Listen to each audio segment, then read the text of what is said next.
पितृ, जब शंकर भगवान को जल चढ़ाया जाता है 16 श्राद्ध पक्ष में, 16 दिन श्राद्ध के जब हम भगवान शंकर को जल समर्पित करते हैं तो उसका भाग हमारे पितरों को प्राप्त होता है।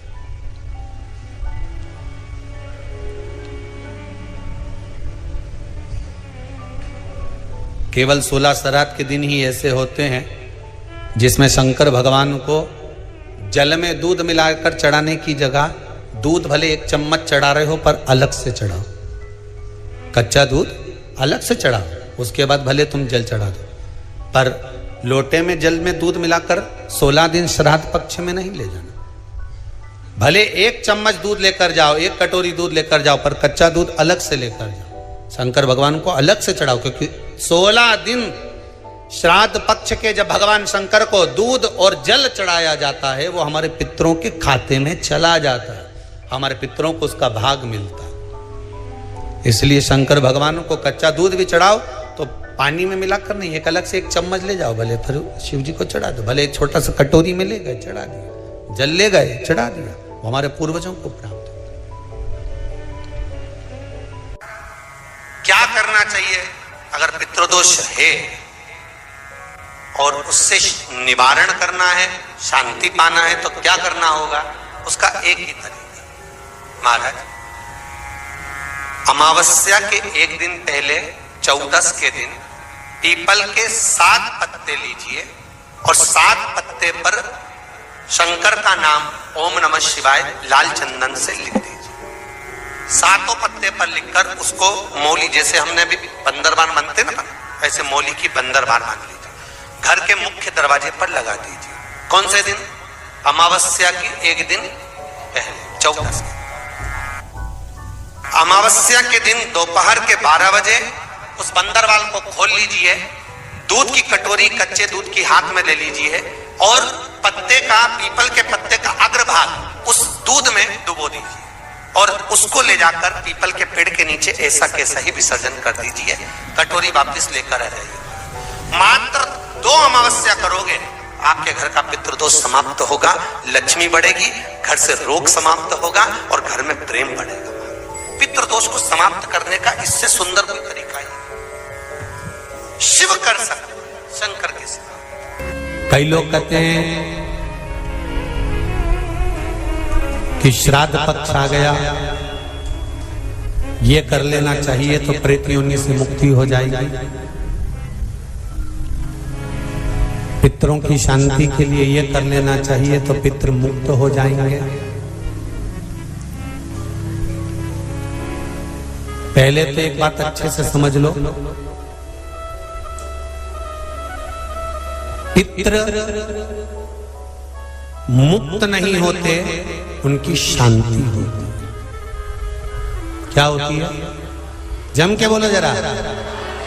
उनकी शांति होती है। जब आप किसी तीर्थ में स्नान कर रहे हो, जब आप किसी तीर्थ में हो, स्नान कर रहे हो, पुण्य कर रहे हो, सत्कर्म कर रहे हो, भजन कर रहे हो, कीर्तन कर रहे हो, मंत्र जाप कर रहे हो, तो उसका एक अंश, एक भाग हमारे पूर्वजों के खाते में, हमारे पितरों के खाते में जाता है,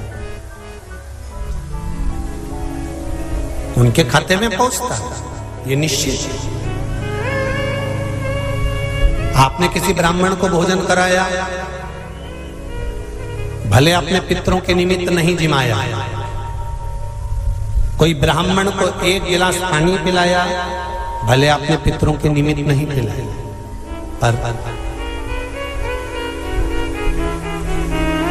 आपका एक अंश उसके खाते में चला जाएगा। उससे क्या होगा? पितरों की शांति।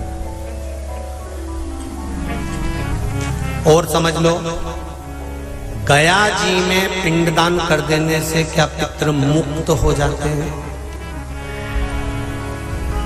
बद्रीनाथ जाकर कपाल क्रिया करने से क्या पितृ मुक्त हो जाते हैं?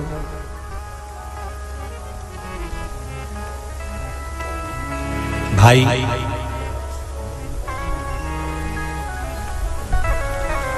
गया जी जाना तो वहां के पंडा जी से पूछना, हम यहाँ पिंड दान कर देंगे तो क्या वो मुक्त हो गए? पंडा जी कहेंगे आप अपने पूर्वजों को गया का पिंड देकर, उनका पिंडदान कर कर आप उनको भगवान विष्णु के चरणारविंद में छोड़ गए। मैं फिर निवेदन करूंगा जिन माताओं को 8 साल, 10 साल, 5 साल, 6 साल, 4 साल, 12 साल हो गए हों, निवेदन है भले टेस्ट बेबी आप करा रहे हो या कुछ भी क्रम कर रहे हो, दवाई गोली डॉक्टर की भी लेते रहो, मना नहीं है, पर साथ में रजस्वला धर्म का 7वां दिन हो, सफेद आंकड़े की जड़ भगवान शिव जी पे से 21 बार घुमाकर तुम रुका जी का नाम लेकर लाल धागे में शिव जी का दर्शन करते हुए दोनों पति पत्नी मंदिर के अंदर रहें, तब कमर के ऊपर उसको बांधिए। शिव कृपा, उसकी कृपा बिना कुछ नहीं हो सकता। पर विश्वास के साथ कई बार सफेद आंकड़े की जड़ या तो पति लेकर आ जाता है या पत्नी लेकर आ जाती है या किसी मोहल्ले वाले से बुलवा ली जाती है, फिर लोग कहते हैं हमने भी बांधी थी। या सफेद आंकड़े की जड़ का नियम है, शंकर की आराधना में जब शिव महापुराण की कथा तुम रुका जी बांचने बैठे हैं तो उन्होंने कह दिया था सुनो चंचुला देवी, तुम बेधव्य हो, तुम कथा सुन सकती हो, उस कथा के बल पर तुम पति के लोग जा सकती हो, पर जोड़े से कथा सुनने के लिए किसी को होना जरूरी है। तब उस समय पर तुम रुका जी ने मार्ग बता दिया हमको कि सफेद आंकड़े की भी जड़ अगर लेकर आना है तो पति पत्नी दोनों जाएंगे, दोनों लाएंगे साथ में, तब जाकर उसको शिव मंदिर तक दोनों लेकर जाएंगे, शिव के द्वार पर दोनों मानेंगे। हम दोनों में से किसी को भी अगर दोष है, कोई तकलीफ है, तो बाबा आप बैठे हो, आप बैठे हो।